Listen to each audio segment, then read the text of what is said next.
Yo, what's up, man? September the 15th, 2025. Make sure you share this video. Give it a thumbs up if you like it. If you don't like it, you can give it a thumbs down. If they let you, I don't care, whatever you want to do. Puffy sentencing. I'm going to call my man who I was in federal prison with, who knows about the sentencing guidelines and the range and upward departure, downward departure, and all of that. And I'm gonna see what he got to say. Let me see.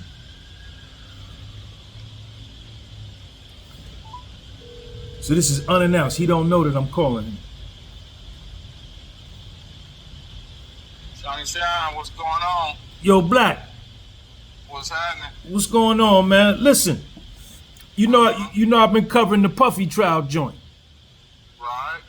Now, I got some questions about the sentencing guidelines, and I want to ask you some questions in your experience about it. But I want to record this and put this on my channel, but I don't want to give your name or nothing. And you okay with that? Yeah, that's cool. All right. What is it that you want to know about the guideline? All right, so the judge issued an order, right, on July the 9th, and he told the prosecution and he told the defense to go and look for some precedent cases, some similar cases to Puff, and he gave the specific statute and he gave the specific base offense level under the sentencing guidelines, right? Right. Now, Puff is a category 1 first offender, and when you go on the sentencing table, his guideline comes back at a base offense level 14, which is 15 to 21 months. Right. Now, your experience, how much time you did in the feds altogether? Altogether, both times, 22 years. 5 years one time and 17 the next. Okay. Now, how does the guidelines work, Black? Like with upward departures and downward departures and all that kind of shit?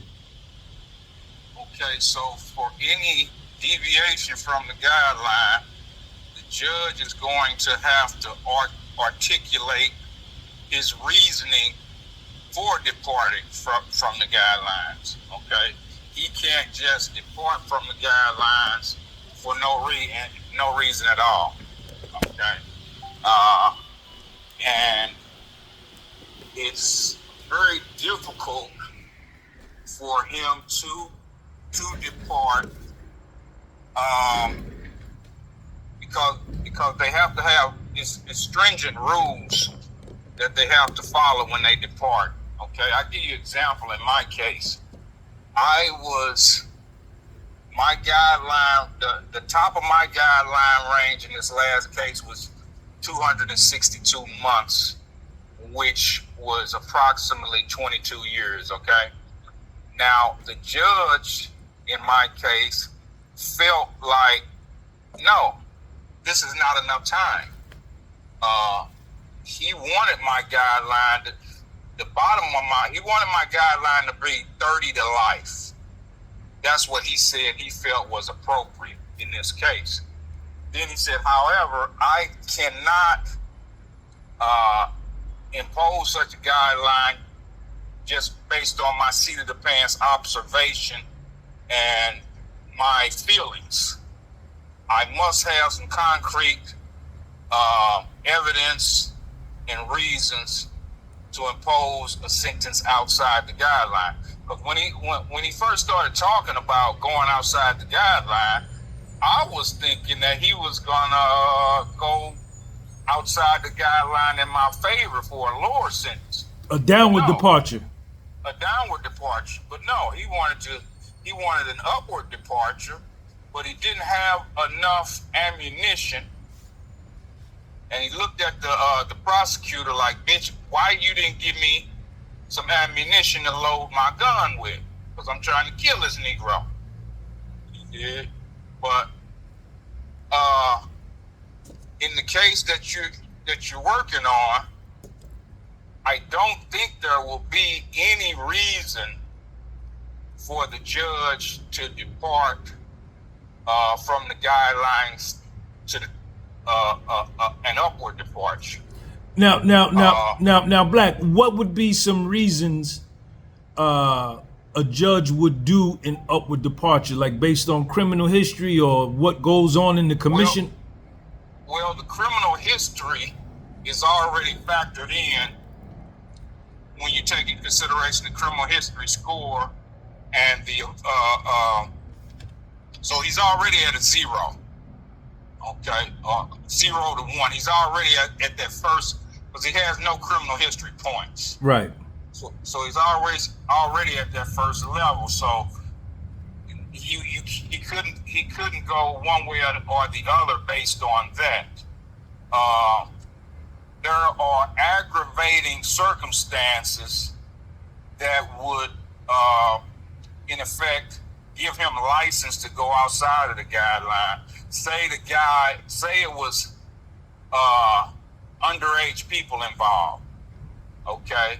And say there were, it was a bunch of 18-year-olds, okay? And they couldn't prove that he had them doing this stuff before they were 18, but based on the preponderance of the evidence, it's clear that he was messing with them when they were minors, right? Right. That might not be something that the prosecutor could convict him of. He might be able, he or she might be able to only get a conviction on things that happened when these people were 18, when they weren't minors any longer. But based on a preponderance of the evidence, it might be clear to the judge that they were minors when the crimes first started occurring, right? Right. So it would be a factor, something like that could say, and he could say, well, based on that, I don't think this is this guideline range is severe enough. Mm-hmm. So he could go outside the range. Now, Black, the senior probation officer comes up with the PSI, right? And then they calculate what they think, working with the prosecution, what the guideline range should be, and then Puffy's lawyers are arguing against that. Could you add some color to that, how that works? Okay, so the probation department, who does the PSI? They're going to do the PSI, and they are supposed to be kind of like independent.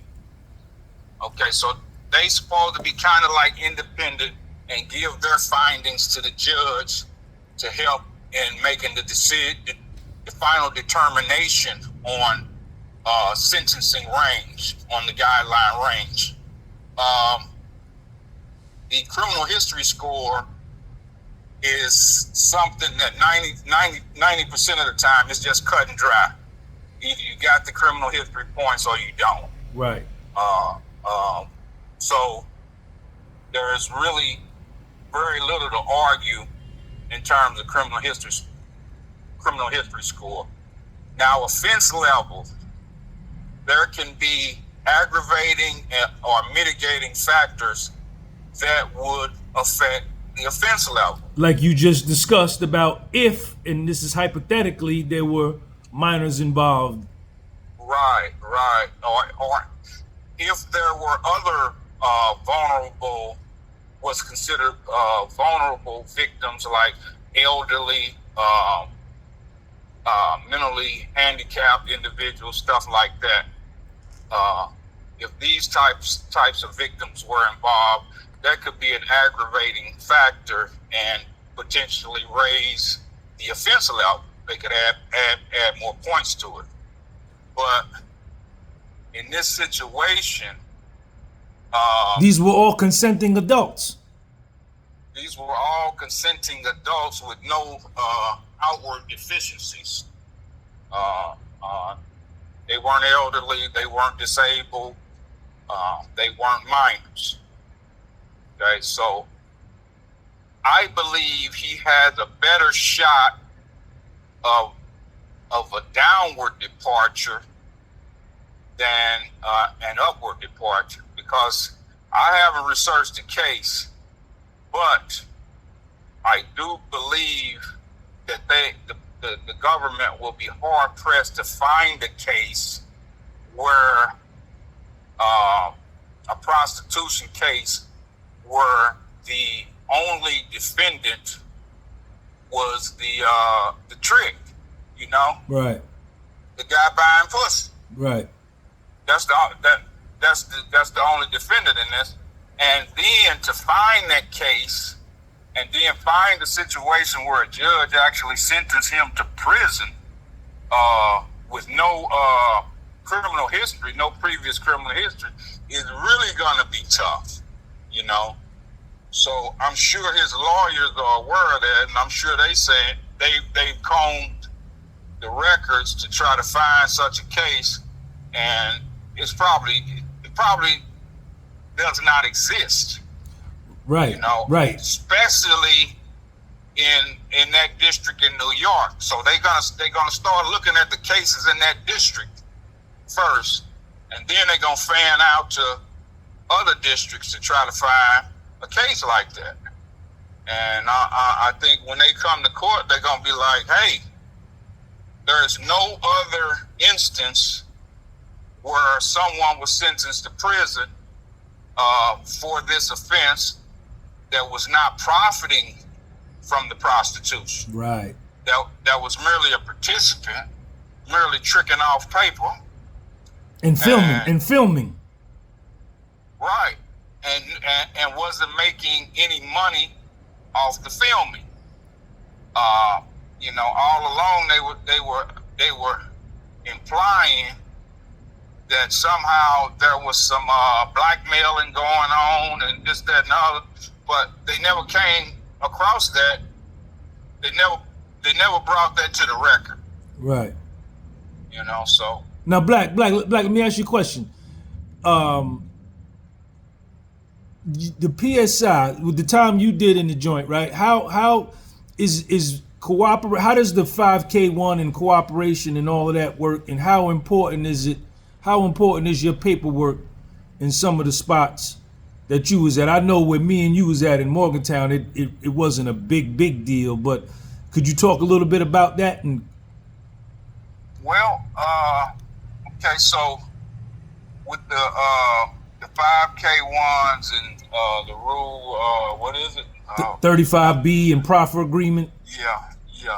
With those situations, the judge is going. That's a prosecutor-led situation. So when you get into sentencing, the judge is going to ask the prosecutor for their input on this sentencing. Do you have any reasons, any mitigating factors to suggest that this defendant be sentenced to less than what the guideline and criminal history score intersections calls for? Okay, and then the prosecutor at that point would stand up and say, yeah, he got a Rule 35. He did provide substantial assistance to the government in the arrest or prosecution of another individual. So that will come out in the sentencing transcript. And if you are going to a medium security or maximum security prison, where, you know, they're going to request you paperwork, and by they, I mean other inmates. Okay, so how it normally happens is you touch down at a place, and the first thing that's asked, hey man, where you from? Oh, I'm from New York. Okay, your homeboy's over there. And then pointing to the New York car, the niggas from New York. Right.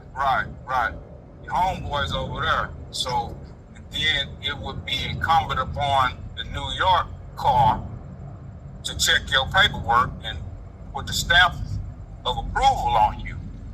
Now, if this does not happen, they gonna request your paperwork. Hey man, you got that work? No, I ain't got. Well, this is what you do. You put in a request for your sentencing transcript, and they'll be mailing them to you. And you got 30 days to take care of that. And at that point, at some spots,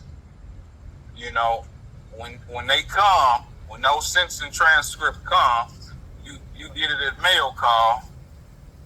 They want somebody to be there with you when you bust that envelope open. Standing next to you at mail call. Yeah, when you bust that joint open, to make sure that you get something legitimate, because so many guys have started to even get plagiarized paperwork. Somebody in the law library will hook them up with some fake paperwork and shit like that, and they will present that. But when you have to have somebody at mail call with you, hey, here go, and they see the envelope staple closed, because of course all the mail gets opened when it comes into right a higher level facility. They open all the mail. They don't care if it's who it's coming from, right? So they will somebody will be with you when you bust that staple off of that joint, and they'll see if it's legitimate or not. Now black, what if your paperwork ain't no good, that you signed the 5K1, you signed the Rule 35B, you proffered and you cooperated? Well, at a lot of places, man, mostly higher level facilities, you won't be able to safely stay on that compound. So somebody's gonna do some harm to you, and that's just the way it is. Why, black? Well, ask Whitey Bulger. Ask Whitey Bulger? Ask Whitey Bulger. He came to a high level facility. He was not placed in protective custody. It was common knowledge that he had been working with them folk, and they served him like that. I don't even think he lasted. I don't think he lasted 48 hours, black. Yeah, and the reason was because it was so much common knowledge, that about what he had did and what he had been involved in. So, it was a situation where we ain't even worried about his paperwork. We already know about his situation, But with a guy that is less well known, they will give you some time to petition the court to get your sentencing transcript sent to you. So when the dudes come to you, say, yo, your paperwork ain't no good, what they tell you to go check in? Yeah, that's going to be one of your options. Check in or knuckle up, and it ain't gonna be a fair fight.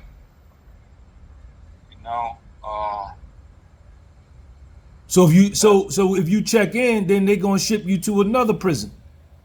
They will ship you to another prison, and you might go through the same process, and you might end up doing a considerable amount of your time in protective custody, which is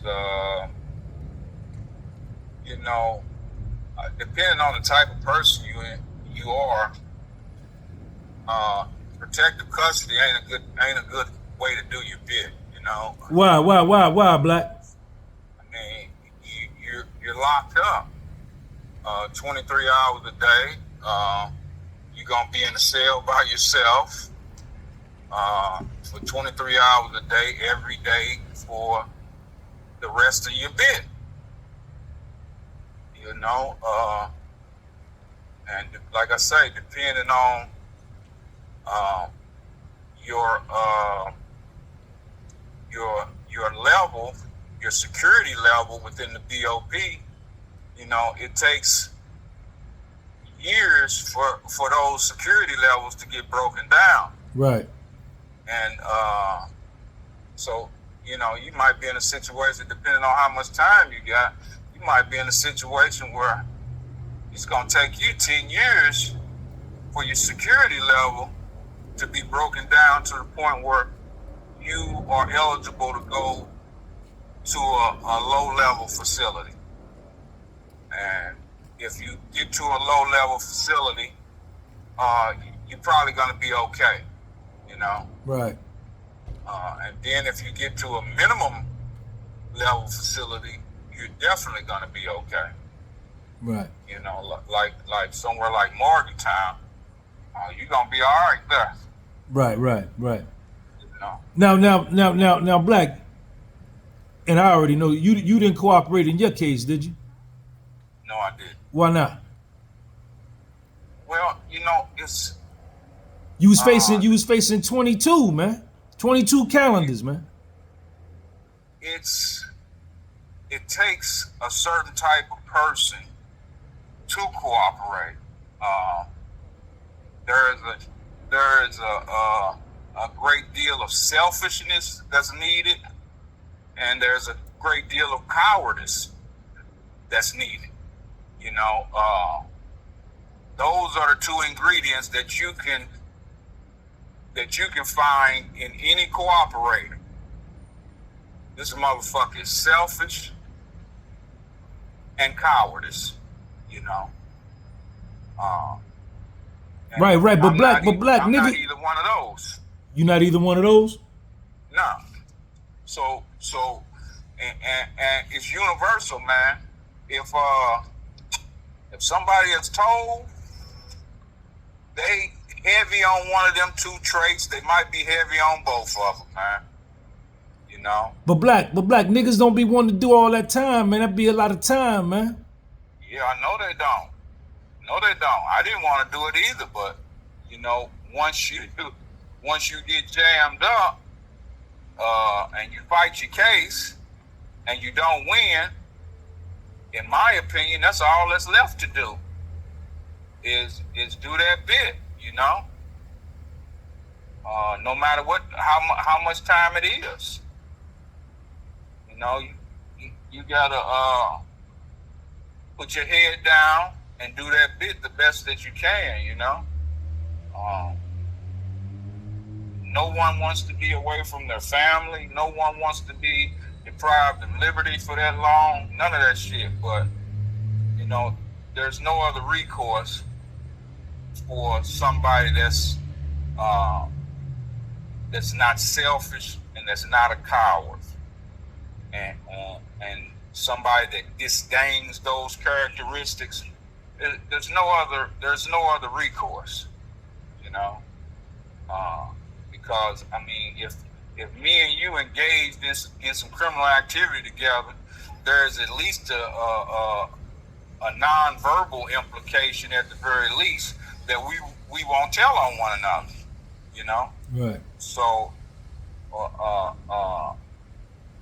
and that's your word, whether you verbally express it or not. You know, it's implied. You know the rules to this shit. So if you don't want to be put in that situation, then, you know, you shouldn't put yourself in that situation. Like, my life today, I'm not willing to go to prison anymore, you know, after spending 22 years there. Therefore, I won't be engaging in criminal activity of any kind. You know, it's just that simple. Because I know the type of individual I am. If I were to engage and something go wrong, I know I ain't gonna do no telling. So the only other alternative is to do that time. I don't want to do no more time, I spent 22 years of my life in various states of incarceration. I don't want to spend another 22 seconds of it. So I don't participate in crime. Right. Now, Black, when did you get released? July of 20.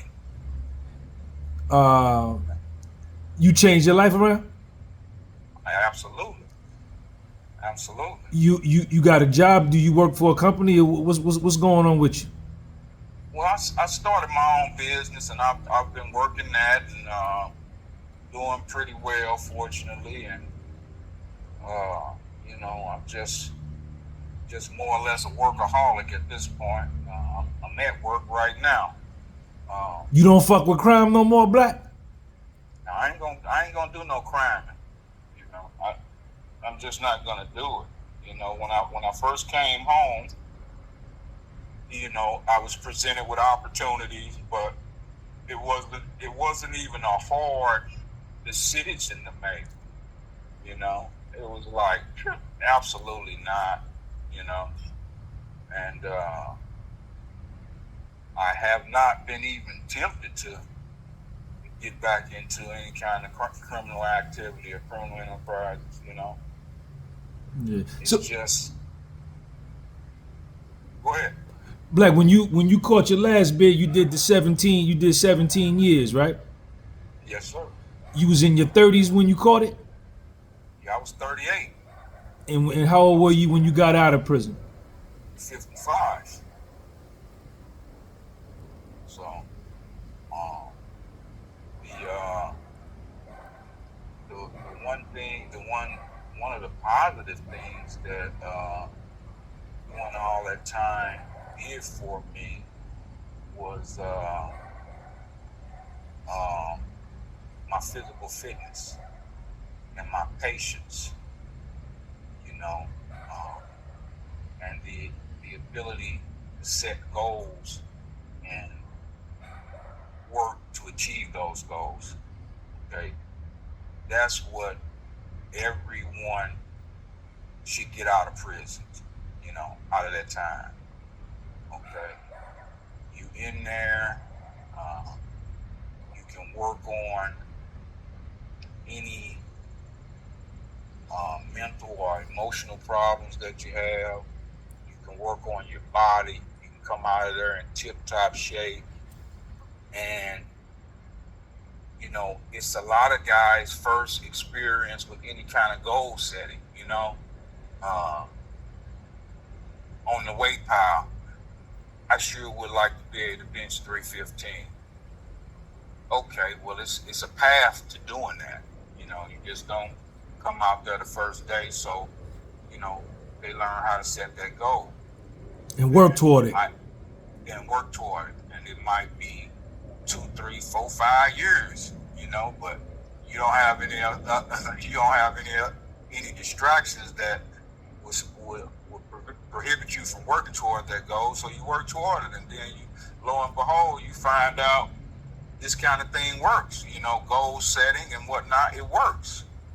And it also teaches you the patience. Well, I ain't gonna be able to hit that 315 on the second day. I got to wait and work my plan and plan my work, and then I'll be able to hit it at some point. So you build up patience, you build up an understanding about setting goals and working toward those goals. And in my case, I built up my body. I built up my body and my conditioning such that when I got out, I was able to do physical labor that the average 55-year-old guy couldn't do. Now I'm 60, and the average 60-year-old guy could not do. Even though I've fallen off my workout program because lack of time and whatnot, but the conditioning that I was in when I first came out there's still a lot of residual effects of that. You know what I'm saying? So I'm able to work because I do a lot of physical labor. I got a dumpster rental. We do dumpster rental. We do demolition. We do junk removal, that sort of thing. So, you know, and I'm on the truck. I'm on the truck about half of the time now because we've expanded a little bit. But I'm still able to do physical labor if it's called for. And a big part of that is because of my prior conditioning during all that time. Then you get better at planning things out, planning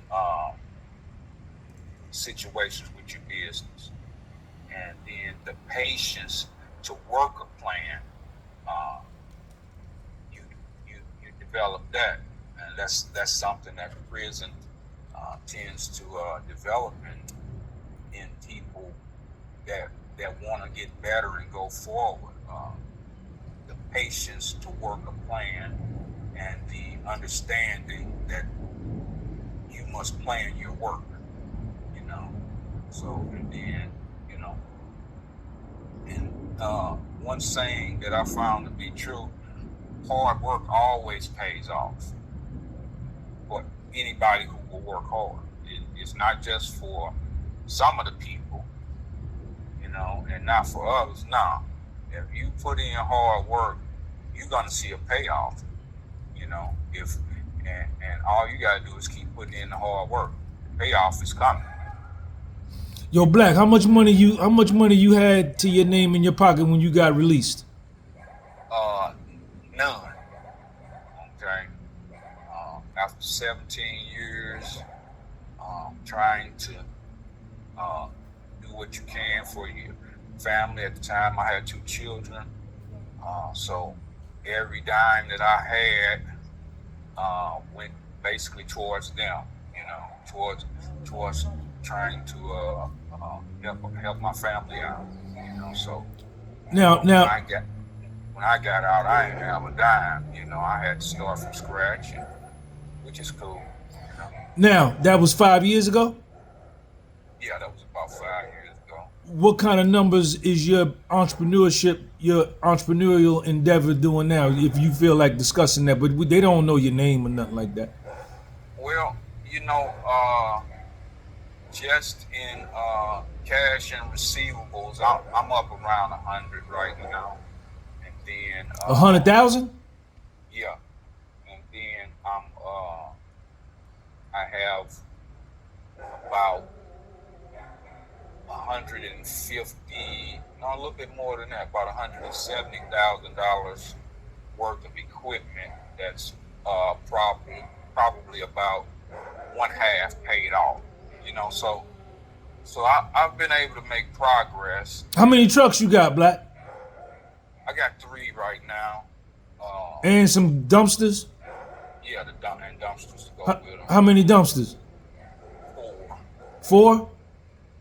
Yeah. And you got out of prison with nothing? Yeah, I got out of prison. After doing 17 years?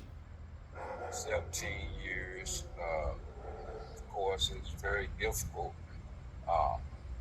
It's very difficult to get a job after you've been out of the workforce for so long.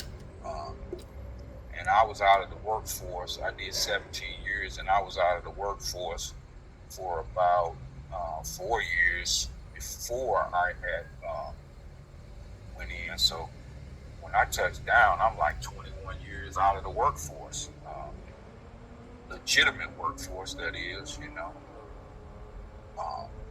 So when you have to put that on a resume, and then you have to put you're 55 and you're Black and you just did 17 years, man, it's slim pickings in terms of employment. So why you didn't fold the tent, Black, and give up? such a thing never crossed my mind. You know, the quit ain't in me, to be honest. So I'm never gonna give up, and I'm never gonna stop working hard as long as, health permits and all that.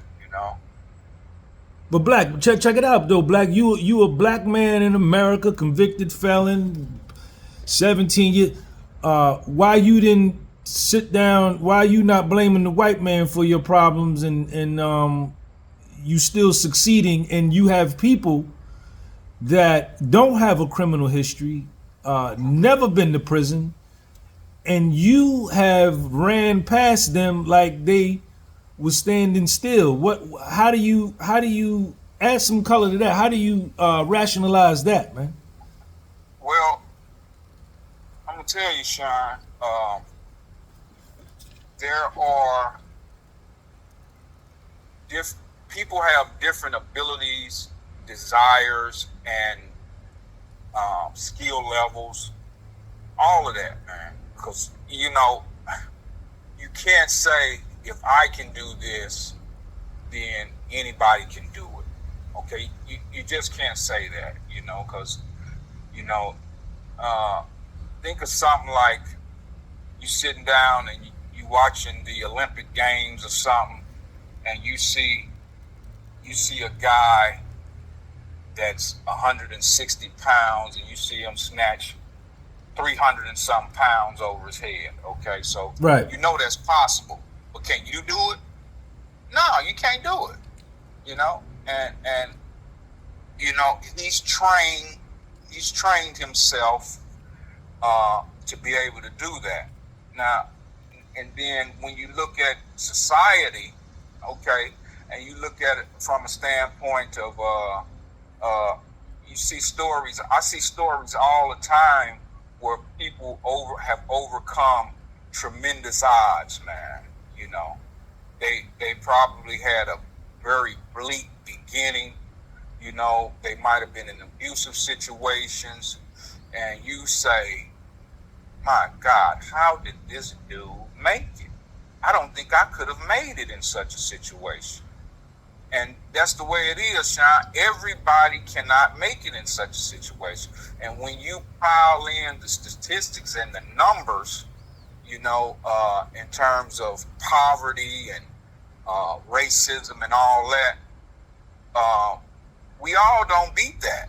Right, but Black, you beat it, nigga. You, if anybody. Absolutely. I absolutely did. Now, that's not to say that it can't be beaten. It can't be beaten by everyone, Sean. You see what I'm saying? Some people are going to face situations. I use this example of two kids. Someone giving you the task of determining the life of two newborns, that you go to the hospital and you put one in your left hand and you put one in your right hand, and the task is, hey, the one in your right hand, I want this kid to succeed and have a good life. I want him to be a college graduate. I want him to be God-fearing. I want him to be upright. I want him to be profitable in his life. Okay? And then the kid in the left hand, you say, I want this kid to fail. I want him to be a drug addict, an alcoholic, a criminal, illiterate. I want all that for this kid.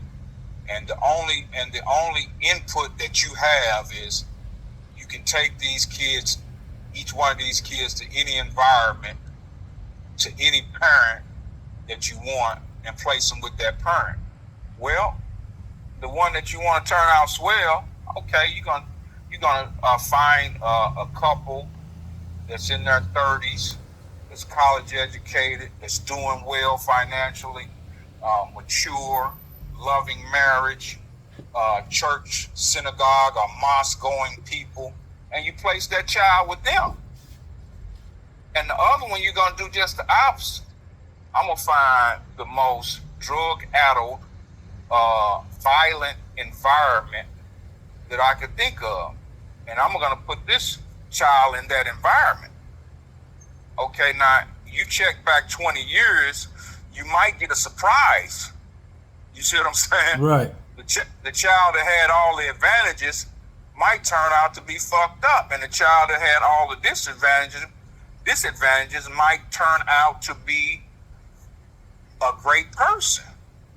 But I guarantee you, if you do this experiment thousands of times, we both know where the outcome is going to be, you know, because to overcome a truly violent, depraved, drug-addicted type of community and environment, you know, it's way more difficult than a kid growing up in a leafy $600,000-$700,000 house suburb, you know. Right. I mean, when you do it like that, Sean, and you do it for thousands and thousands and hundreds of thousands of kids, you're gonna see how the numbers skew. Right. You're gonna see that most of these kids, that a larger percentage of the kids coming out of this terrible, horrible environment are going to achieve at a lesser level. And it's a reason for that, because that shit is hard to overcome, you know? The trauma of that shit is hard to overcome. You know, it's hard to overcome a parent that's drug addicted, abusive to you, might be sexually abusive to you. Then you go out into your environment and you see all manner of violence. Then you have a government that's not doing you any favors. You have a society that's not doing you any favors in terms of the education that they're providing you, the health care that they're providing you.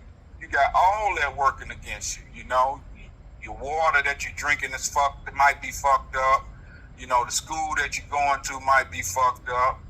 You know, you got all of those situations against you. Yet some large percentage of those kids are going to overcome all that situation. And I'm not going to tell any one of them that they can't overcome such a situation. But, the raw truth is, man, that shit matters. You know, it matters where you grow up at. And I'm talking about it matters in numbers. You see what I'm saying? Right. You know, it matters when you get up into the numbers, into the hundreds of thousands and millions of kids. Okay, it matters if you grow up on below the poverty line in a violent situation. So Black, is Black a one-off? Are you a standard deviation? Because I've been knowing you. We met in 14. I've been knowing you probably about 11 years. I wouldn't say that I was a one-off. But I never hear you making excuses, man. I never hear you. There is no excuse for me, Sean. I was blessed with a couple of parents that were good parents that provided a great example. They were together. They were married. Both my parents had jobs.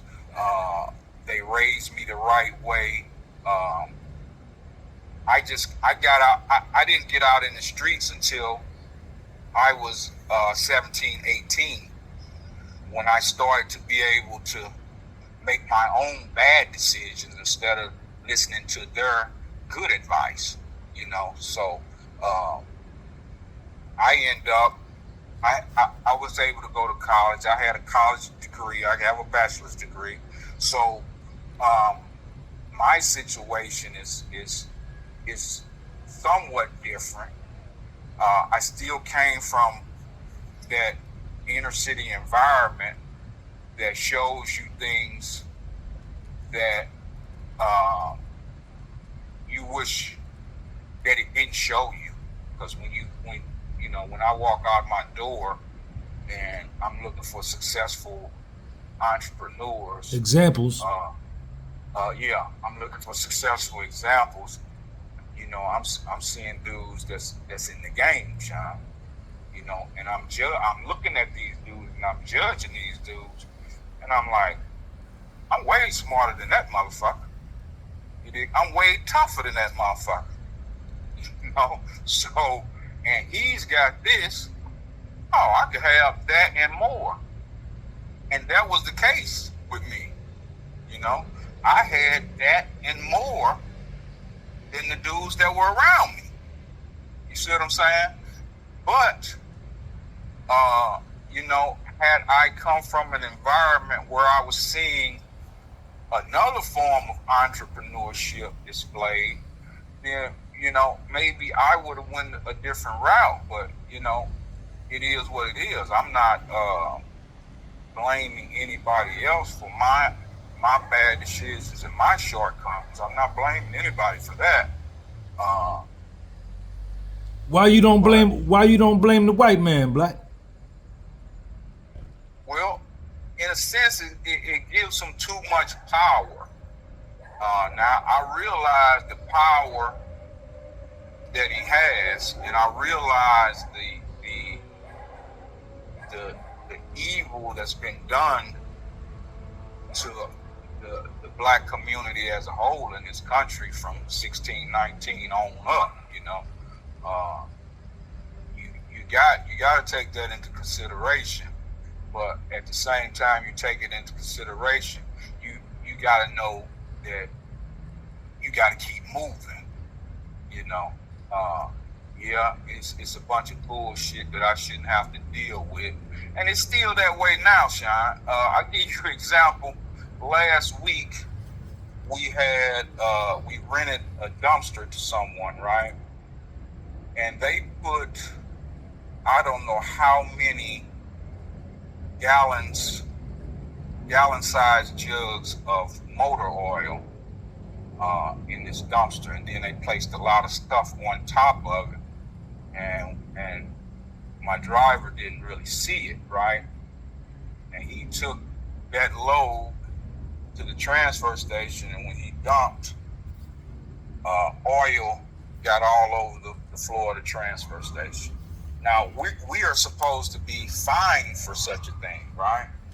We're supposed to be fined, but we weren't fined. We were banned from that facility, and why?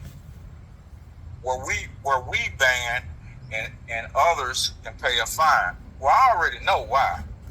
Because we don't want your black ass succeeding no way, So, but at the same time,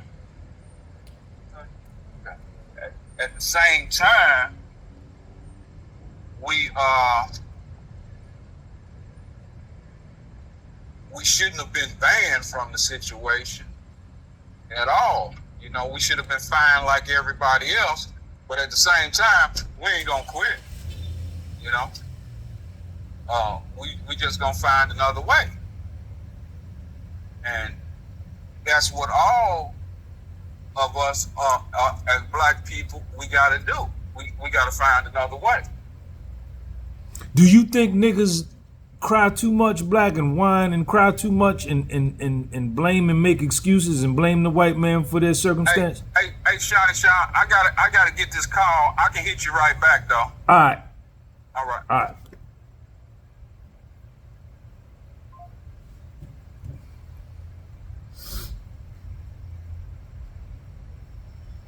It's my man Black. I met Black in December of 2014 at Morgantown, FCI, Federal Correctional Institution, Morgantown, West Virginia. I got there in October. I think he got there like November, December. And we hooked up, we connected, we got tight, and that's my man. I don't know. my position, you know me, man. I'm an excuse killer. I don't believe in excuses. Um, I just don't. I just don't. I think that there's uh,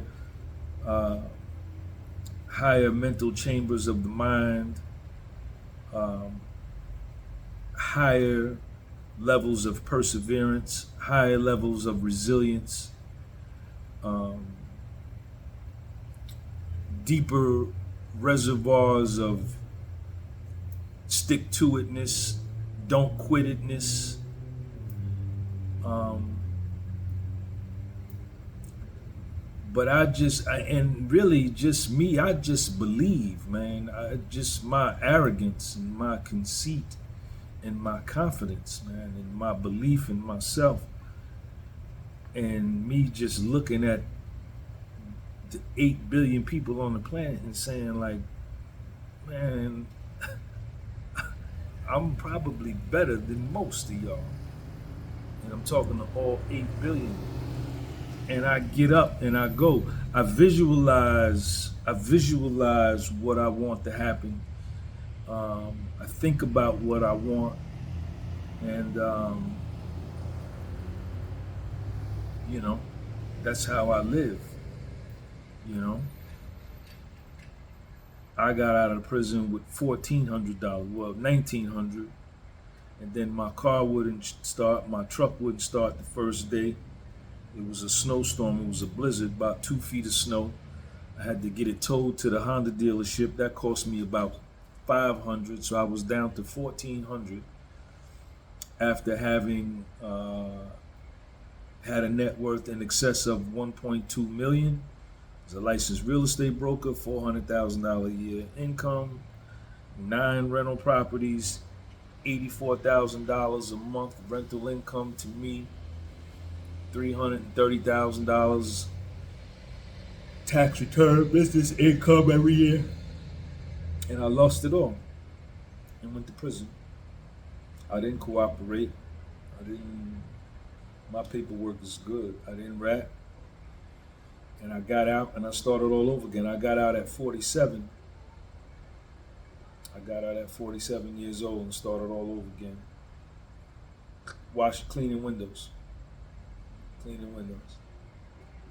and all the way up to today. But I just believed, man, that I just believed, man, that and my competitiveness, I just think, like, I'm not gonna lose. I'm not gonna let y'all beat me, you know. And a big motivation for me to make my comeback was um, people talked about me. People gossiped about me. People slandered my name, assassinated my character. They wrote all the stuff in the newspaper about me. If you go online and Google my name, Sean Gunby tax returns, like, the whole page comes up with my case, and they really cast me in a real bad light. Now, yeah, what I did, the crime that I committed, was wrong, absolutely, and I was wrong, and I knew I was committing crime when I was doing it. And but that the crime that I committed didn't represent the totality of who I am as a person. And I was reading that shit, and I'm like, why are they saying all this? Look at what they saying about me, man. And at that time, my son was born, and he's a junior. He's named after me. And my thing was, I can't let my son grow up under this umbrella, under this shadow, that look at what they say about his father in the media, what I'm saying, in the news, online. I couldn't let that stand. He didn't deserve that. I looked at it, I said, my son deserves a better example so he can look and say, that's my father. And I've done that. You know, I'm somebody that he could be proud of. You know what I'm saying? And that's important to me. You know what I'm saying? That's important to me.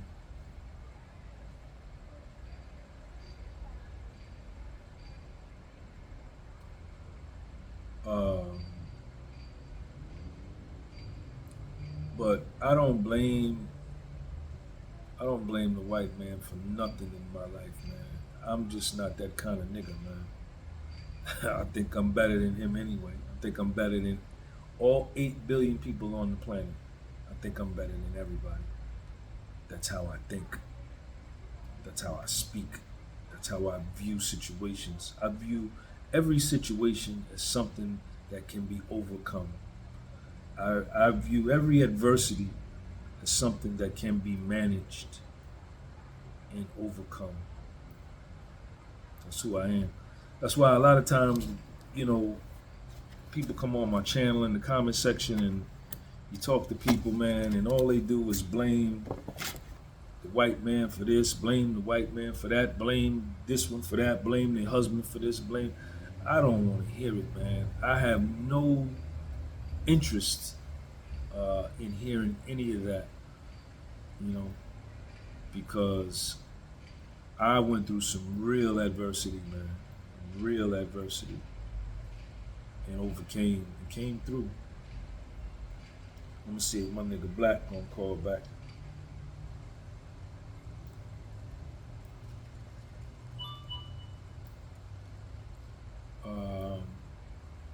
Yeah, so that's it, man. But I hope y'all enjoyed this video. But I wanted Black to just tell y'all about the sentencing guidelines and all of that. I'm tired. I worked out. What time is it?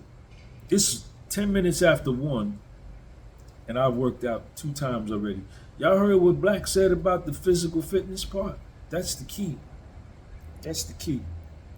Let me see if he's gonna call back. The physical fitness part, that's the key. You gotta take care of your physical health. If you're overweight, you gotta lose weight. If you don't eat right, you gotta change the way you eat. If you're addicted to sugar, you gotta cut it loose. If you're addicted to weed, you're addicted to drugs, you're addicted to alcohol, you gotta let it go. Else you're gonna die prematurely. And you're gonna suffer until you die. Let me see, I'm gonna give him a few more minutes. This was a good video though, man. I might have to go interview Black in person, man. That's my nigga Black, man. That's my nigga Black, man. That's my nigga Black. That's my friend, man. He's a true friend.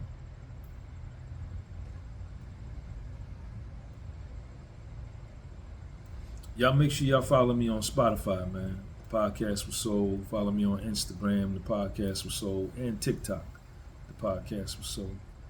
Let me see if he's gonna call back.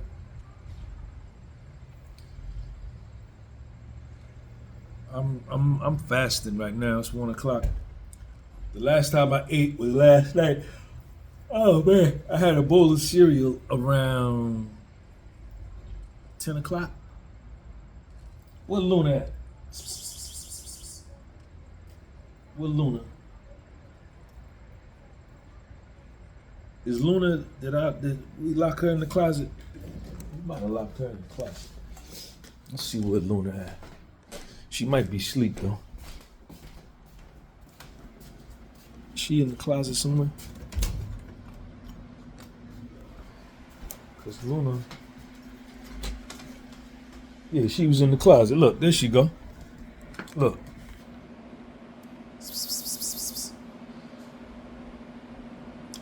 I put her in the closet. Get out of there. Get out of there. Luna.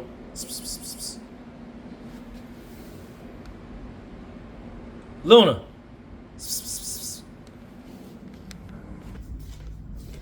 Yeah, I used to have a mouse problem in here, in my apartment complex. had a mice problem, mouse or mice problem. And the mice used to run all through the kitchen, man. They was running, they was like having a track meet, man, in my living room and shit. And one of Sean's friends from his school had a brand new cat who had kittens, and we got Luna. She was like 4 days old when we got her. I used to have to pick her up and feed her with a bottle. And she would drink her cat food with a bottle. I didn't even know how to do that. We almost killed her. I almost killed her because when I brought her here at 4 days old, I put out some tuna fish and a container of milk, a little cup of milk, so she could drink the milk and eat the tuna fish. She wouldn't drink it and she wouldn't eat it. And I was like, damn, why cat don't want fish?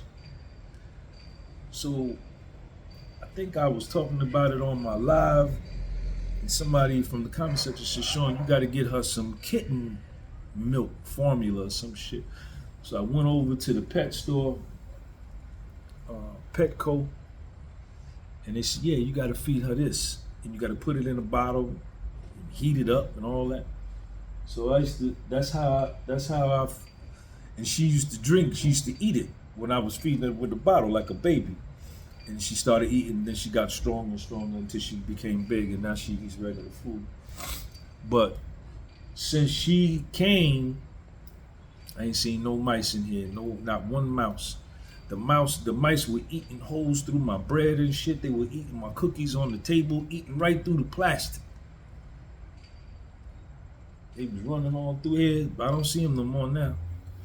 So Luna's doing her job. All right, man. Let me get out of here. I'm gonna upload this video. I'm gonna holler at y'all later, man. Come here.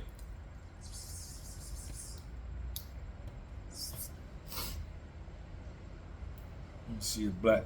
Y'all want to wait a few more minutes? See if he call back. This is live TV. We spoke. How long did me and Black speak? 48 minutes and 18 seconds. That was impromptu. He didn't even know I was gonna call.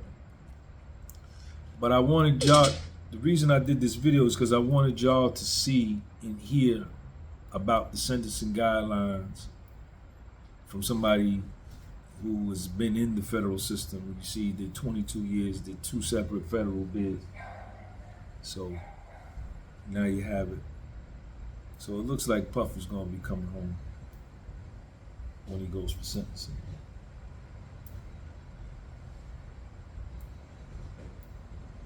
All right, y'all, let me get up out of here. Peace.